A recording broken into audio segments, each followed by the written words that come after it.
The struggle is real daw para kay Marian Rivera na tumututok sa online schooling ng anak niyang si Zia.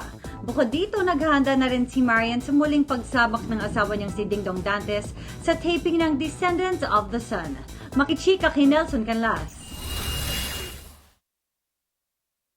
Tahimik at simple lang ang naging birthday celebration ni Marian Rivera nitong August 12. Kasama niya sa bahay ang kanyang asawang si Dingdong Dantes at dalawang anak na sina Zia at Ziggy. Sabi ko sa panahon na nangyayari ngayon, parang gusto ko yung wish ko para sa lahat na maging healthy, safe yung lahat.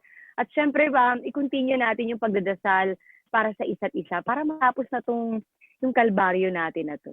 Habang naka-quarantine, bukod sa pagluluto, hands-on si Marian sa pag-aalaga ng kanyang dalawang anak. Tutok din ang kapuso primetime queen sa kanyang panganay ngayon. Ngayon kasi nag-school na si Zia, so nag-zoom class siya. So medyo tinutulungan ko siya at kailangan magamay niya kasi syempre bago sa kanya kaya medyo nahihirapan siya na parang ba't wala siya sa school, bakit ganito? So in-explain ko sa kanya na for the meantime lang.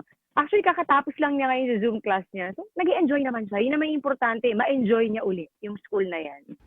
At tulad ng maraming parents ng mga nagsisimula sa online schooling, the struggle is real din daw para kay Marian. Naghahanda na rin si Marian sa muling pagsabak ni Dingdong sa taping ng Descendants of the Sun. Bahagi ng safety protocols na ipatutupad ngayong may COVID pa rin ang closed group sa taping o walang uwian hanggat hindi natatapos ang lahat ng eksena. Oo, actually mga 12 days yata siyang hindi makakauwi ng bahay. So sabi ko nga, ganun talaga, trabaho yan. Ang mahalaga ay maging safe ka doon sa yung mga kasama mo sa trabaho. So, pinapaalalanan ko, mag-ingat siya. Ano ba kung kailangan niyang ibaon?